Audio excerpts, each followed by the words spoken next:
go ahead and talk. Yeah. Does that sound okay? I guess we're just gonna have to. Oh, hold on a second. That's my rooster you're hearing. I know. I was gonna say it's a nice backdrop, man.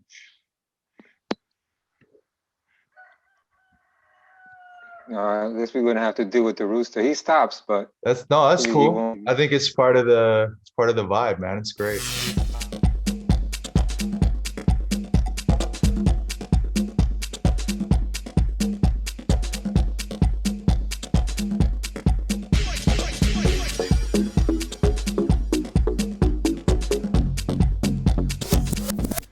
Welcome back to DCMTV. My guest today is Doug Gomez, originally from New York City, now based out of Costa Rica. The internet's a little bit glitchy, so you're gonna have moments in the interview where it might be harder to hear, but it recovers quick enough. So just keep listening and don't worry about the little glitches. They're still working on their internet over there. Doug Gomez is, producing hot track after hot track on different labels, and his label Merecumbe Recordings is also constantly putting out a lot of soulful and Afro hits. So we had a great discussion about past and present industry and music and staying creative. So let's get into it. Doug Gomez on DCMTV. Let's go. What's up? This is DCMTV, and I'm here with my man Doug Gomez. We are touching base with him from Costa Rica. And we're doing a nice interview here with him and possibly his rooster we have in the backdrop from time to time as well. What's up, Doug? How you doing? What's up, brother? I'm good. Thank you for this interview. Thank you. Thank you. Pleasure, man. I want to talk to you about the beginnings of your music endeavors, getting interested in it, and how it came to be. And up until current day where you're at now, if you can give us a brief history. Really quick, I started DJing. I got the DJ bug in my early teens, I think around 16. And it wasn't even a DJ, someone who influenced me. Me and this kid, a friend of mine from schoolyard, say he wanted to get a mixer and learn how to DJ. And I was like, I'm gonna look into it. So I started, I got my equipment. I started working in a supermarket. I saved up for equipment. Nice. And then I started DJing with freestyle, house music, anything that was on wax back then. We're talking the mid 80s and late 80s. Right. And then around 94, I got hired by Ted Patterson for a record label, a house record label. I was an intern, and then throughout the year, after he left, throughout the years, I started moving up, and I ultimately started managing the label, doing A&R and everything. Then around 2000, I always wanted to produce. And in 2008, my friend Matt would always send me his music, and it was very yoga centric, laid back. I was like, dude, why don't we let's make some dance music. Right. Do like these hip hop yoga beats. I'm like, dude, let's make some shit that makes people want to dance. Right. I'm sorry if I curse. Is it okay if I curse? Yeah, no, it's good. We're good. This show is not kid friendly, so. Yeah, so we started making music together, and we formed this group called Dirty Haze. And we actually did all right, man. We signed to Goma, we signed to Turk, a bunch of remixes. We did an album with Turk. We got a bunch of remixes. It was like the new disco sound that was happening in the 2000s, late 2000s, metro area, DFA, all that stuff. We got to play around New York and a bunch of gigs, but it's really what I wanted to do. I was soulful house music. Afro stuff was always my thing. Growing up in New York, that was my real thing. So I just started, we cut the Dirty Haze thing, and I just started producing on my own. And that's where we are now. I started doing more of the deep. I wanted to get on wax for the first time. I got a couple of records here, there, deep house, but then I realized that it takes a long time to get these, with the distribution, the pressing plans, man, it took forever for a record to come out. Yeah, it does. It's true. Yeah, the process of making a record is as old school as a record is, man. Yeah, man. So I was like, you know what? I need to do, I like wax, but I'm just going to go with the digital route. I started actually at my first label in 2011 with the help of Adam Cruz. And man, I didn't know what I was doing. I knew how to Yeah. run a label, but production wise, and I was like, man, when I listen to that now, I cringe when I listen to that old stuff. It's part of the process. So, so I was like, it's not really working out. The music wise, my production is not working out. The label is not working out. So I need to start from scratch again. Mm. So that's when I started again in 2016. That was in 2011, 2012, and I started again in 2016. And here we are now. Okay, cool. So just touching base about just some information I've read before about ZYX music. And is it I'm probably going to say this wrong. Is it Wacko Records or Yeah, Waco that's right. Records? Yeah, it's Wacko Records. Those Wacko two labels that Records. I worked for back in the day, back in the 90s. Okay. That's what Um, Madison hired me for Wacko Records. They had, back when he was there, he brought in a lot of producers. He had Mutu Swing, Manny Fontana, Merck, well, Oscar G from Merck. He brought in a okay. lot of stuff. Cool. After he left, I continued, me and this other kid, we were both interns, we both continued the label. We bought other stuff. Then he left, and I took over everything, managing contracts, A&R, promotions. And Wow. ZYX came into the picture. We took over Okay. their office, the New York office. Um, And Ted Patterson's a great producer. Did you get to ever like sit down in the studio with him and check out what he was no, doing? actually back then, he wasn't really producing much. Okay. He was more of a DJ. Okay. He started producing more, I think maybe in the late, maybe I'm probably wrong, 2000s. But Okay. back Okay. when That I came was later. there, he was more of a DJ, very well known DJ, very good DJ. Okay. And it's funny. I asked him, how do I get to that status of, getting gigs? And what did he say? He said, um, hang out with a big DJ. Guy, yeah. Get in the circle. Yeah, pretty much. Get in the circle. Yeah. And you're in Um, New York of all places, so not yeah, as yeah. hard for you to get Oh involved. man, it was a fun experience working at the. I got to meet a lot of people working at the record label from New York, and then the Winter Music Conference. Man, that was Right. a whole other experience meeting all these people. How much of that experience, skill set are you translating over to running your label now, or does it function completely differently? Is it like I apple and use oranges? Well, that helped me a lot with the record label. I learned a lot running a record label, an actual wax label, and I transferred over that stuff to actual digital label. Hmm. And that's why I think that's why my record label does pretty good the way it is. It's because I know how to manage, I know how to run it, I know how Yeah. the money works. Okay. You need money coming in, you need money coming out. It has to be it's a recurring thing every month. Right. Right. I started the label, Medicumbe Recordings. I started with distribution label works, but they were only doing statements every 6 months. I was like, I can't run a label like that. Yeah. You need money every month in and out. Yeah. So I left them and I went with another distribution. Okay. And here we are now. Okay. Do you have any desire to move back some of that medium into vinyl again, or are you pretty happy with like the sufficiency of digital and that kind of thing? I mean, I would love to do vinyl, but it's more of a novelty, Huge more of process. a Yeah. it's like an ego thing. Yeah. Like I know friends that do it, and I don't, sometimes they break even, sometimes they don't even make money back. But to them, it's more of a status and ego thing to have, your record, your name on a record, or an album. I'd love to do an album on vinyl. Maybe Yeah. who knows? Maybe down the road, that'd be a Yeah. nice thing to do and to Yeah. have to something physical, not just digital. Totally. You run a label and you are an artist. Your artistry you started developing in later 2000. Is that correct? Right. Um, at this point, do you see yourself kind of even as far as running a label and being an artist, or do you find yourself more an artist kind of running a label on the side, or is it all kind of even on the same level? I think it's pretty much even because Okay. I mean the label is successful because of me. Okay. If it wasn't for me, my label would be just another, it wouldn't get no style. That's why it's important for me to have, not to have hits, but to have records that do well on the charts because this business is all about visibility. Yeah. You hit the top 10, people see that. I get remixes, I get demos. That's when people send me the good stuff. They want to be Yeah. part.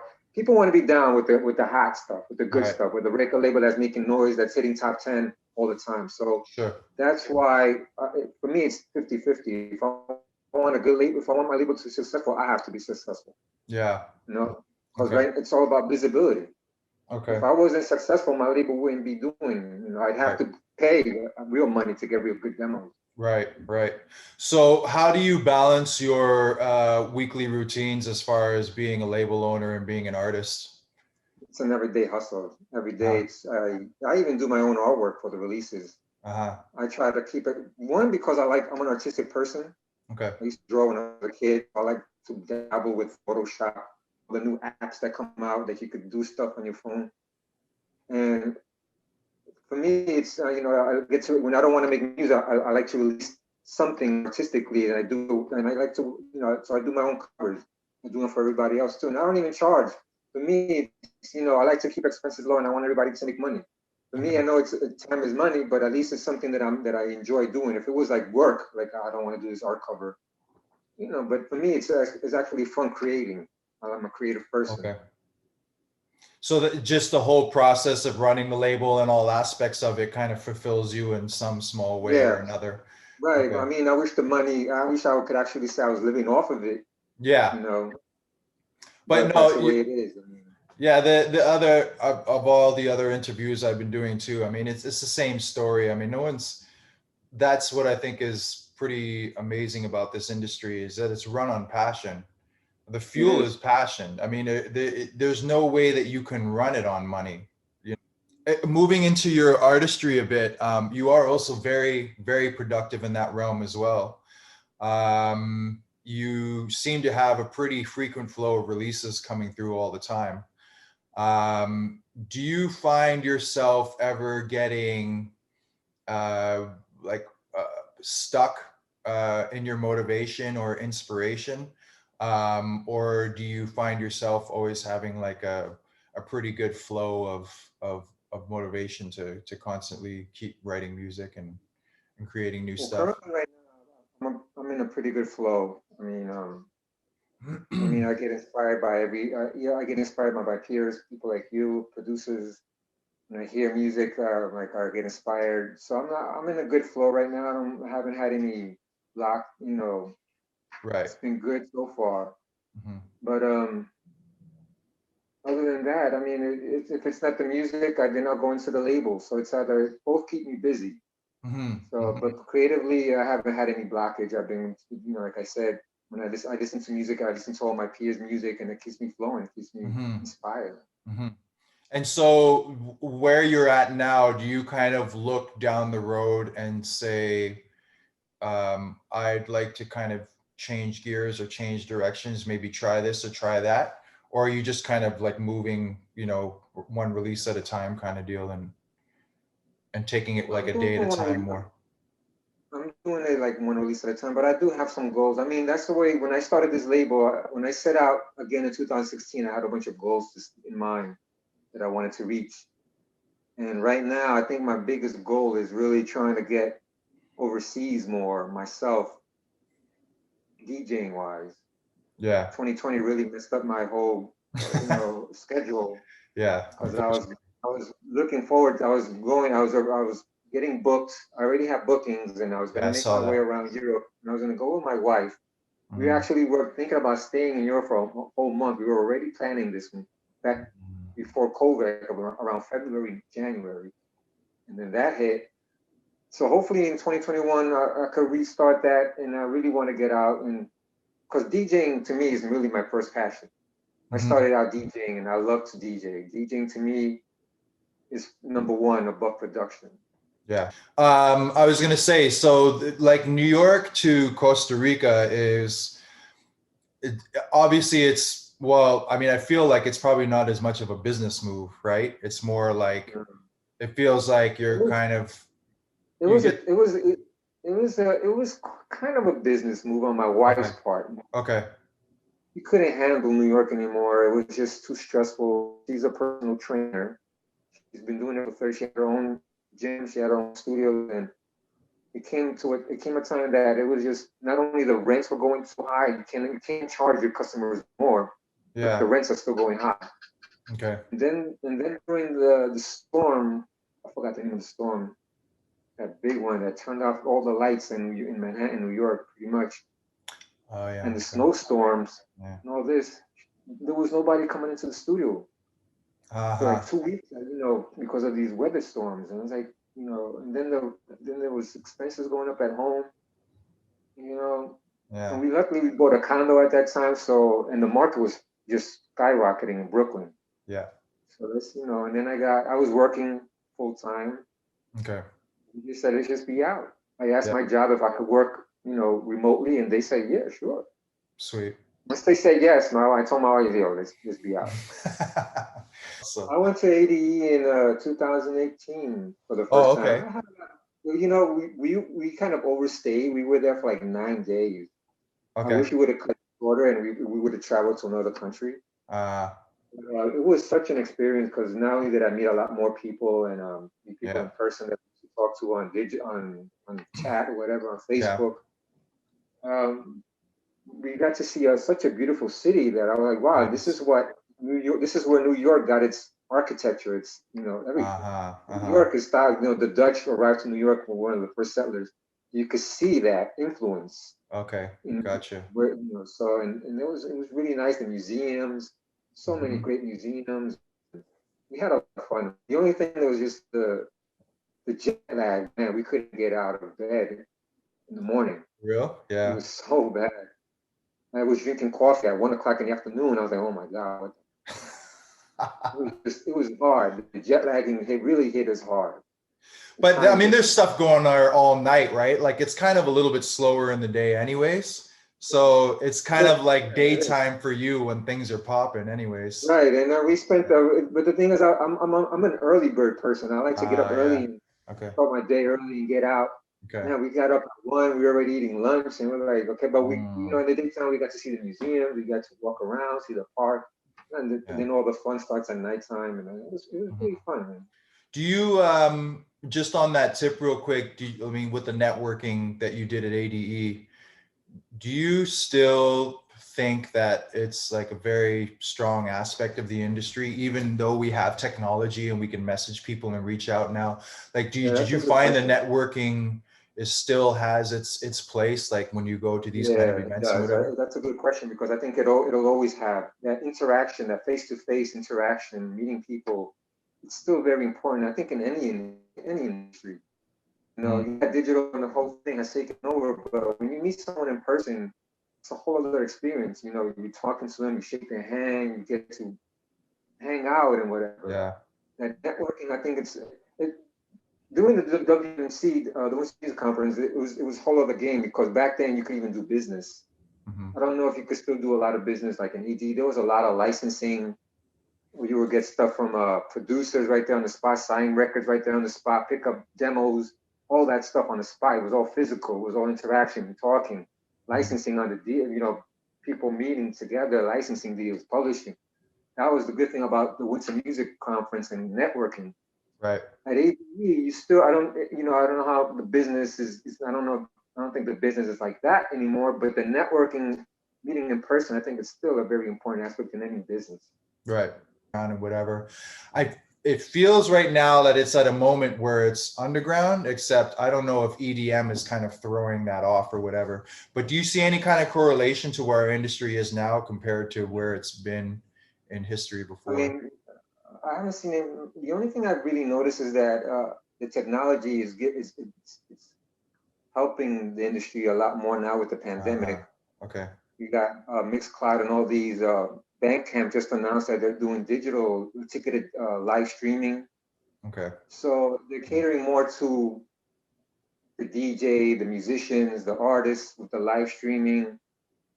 I don't know if it's keeping it underground, but at least it's giving it, the music an outlet, even through Okay. this pandemic. That's something you could do at home Hmm. without having to meet people, with the, safety, and it's an important issue right now. Okay.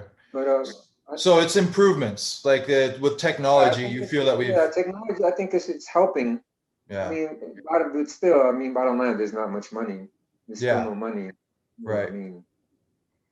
But I mean, at least it's helping the music. It's helping the artists and the music still get out there, even through the pandemic. Even it's, I don't think it's keeping it underground, but it's still keeping it, Out public. there, accessible, Yeah, available for yeah, people. right. Have you been DJing and streaming? No, because of the internet. Oh, Yeah, I yeah. mean, Okay. actually, what's funny is that yesterday they just broke ground for the fiber optics. Oh, nice. So I remember I said once that Salivating. stuff goes up, I'm gonna people will be tired of me on Okay, so fiber optics comes in. You feel like that's gonna make you probably be a little more Yeah, that's efficient gonna help a lot because internet it's gonna gaming. help me not only wise DJ wise, but mostly the label. I still need to do a lot of uploading. I want to Yeah. upload all my stuff to Bandcamp. Hmm. Bandcamp, it's an awesome tool. It still requires a lot of promotion. It's not Yes, because you upload. People think you upload, yeah, you're gonna sell. No, it requires promotion just like anything else in this game. that's right. So I want to upload all my catalog and maybe try some exclusive releases. We'll see. Hmm. Hmm. But right now, Tracksource does good for me. Well, that's the thing, Bandcamp, I have to say, one thing I really like about it is you can determine your own prices. And Right. that's a huge game changer because I've read so many articles in the past where they talk about like that. I mean, was it a mistake? Wasn't it? You're probably going to get obviously people on both sides, but the point is that was it a mistake for iTunes to start bringing in the game with 99-cent songs? Because that immediately No. set the tone for the price of a Oh song my God. digital, right? But And yeah, at least back then you still had to buy. it's true. Yeah. Back then, Now it's like now with the streaming and streaming yeah, services, yeah, yeah, yeah. Do you think that the pirating game is still kind of an issue right now, or yeah, is that's I think it's bigger. That's probably bigger than ever yeah, because and at least with the wax, there was always piracy. People would bootleg records, but how many bootlegs can you sell on wax? mhm, Now digitally, it was like you mentioned, iTunes was a game changer. It all started with the digital. And I remember so vividly when it all happened. It was like in 1999 when the first computers came out with the CD burners. oh It was yeah, done. It was it was over, it yeah. was a wrap Mhm, because mhm, then everybody started. I mean, Napster still existed before that. I think even before, but still burning to CD was still you still had to, it wasn't that easy. But when the first burners came out on computer, it was a wrap for the industry. yeah, Because everybody started just sharing, burning everything online, sharing. I saw our sales plummet on wax mhm, in 2000, especially after 2001, yeah, and that was it. So then the whole new technology came in, tractor came in, Serato, yeah. that totally changed the whole. Flip the game, yeah. Your personal career and for the label, I know that you mentioned a bit that you would like to get back to trying to get some touring going on because DJing is your number one love and passion. Um, do you have any projects that you're excited about on your production side and or on your label side at all? Actually, one of my focuses for next year is really releasing more of my own stuff. Okay. I've been doing lots of collaborations, and I don't mind the collabs. I've done, but and a lot of remixes that take up a lot of time. That's a good Hmm. thing. That's a good thing though, because I love doing remixes. I love doing vocal remixes. Yeah. But I really want to start putting out my own productions, and I just started again with the tune "Power of the People," which got a lot of love, and I was happy about that. So that's what I'm really going to start focusing a lot more just on my own name, just my own production. Okay. Because for this year and last year, and actually since 2016, I've been doing a lot of remixing, trying to get my name out there. And at first, when you're starting out, you do it for free, but then I've Yeah. slowly worked up to the point, I'm actually getting paid for them and all that. Yeah. So that's really my main focus is just to produce all my own stuff for 2021. Okay, Working with cool. not even so much as just singers, just tracks. Okay. Just try to get bangers, stuff DJs will play at a peak time. Okay. You know, that's really I really want to focus on, and just keep continuing pushing the label as much as I can. Okay. I'm starting. I did a couple of runs of clothing line. So I want to focus That's once right. I get this internet back up. I want to focus on some apparel, and maybe like we spoke about, like you know, maybe some vinyl down the road. We'll see. You know, Okay. it's an expense that probably, you know, I won't see money back, but we'll see. I'd like to do an album. You know, I'm actually inspired by a lot of producers. I got inspired a lot by producers like Antonio Casio, who put out his Yeah. who's done quite, I think he's done quite a few releases on vinyl, and that last album he did was an amazing album. Yeah. So it's really inspiring to have to see that, and maybe who knows, down the road, maybe I'll do something like that. See. Cool. Nice. So clothing and possible future releases on vinyl and whatnot. Yeah, I mean, DJing, that's yeah. definitely that's a lot to keep up with. Yeah, Doug, it's great having you on the show, man. Really appreciate you being So here much and for having me. sharing some of your experiences. This is DCMTV. Thank you for tuning in, and we'll talk to you soon. Peace. Hey guys, thanks again for tuning in. If you like what you saw, please subscribe and like the videos. If you want to show some more support, you can leave comments in the sections under the video about maybe other topics that I can be talking about with the artists in the interviews. Please follow me on Instagram, Spotify, Facebook, YouTube. I have a playlist on Spotify that has the artists that we'll be interviewing on this channel as well.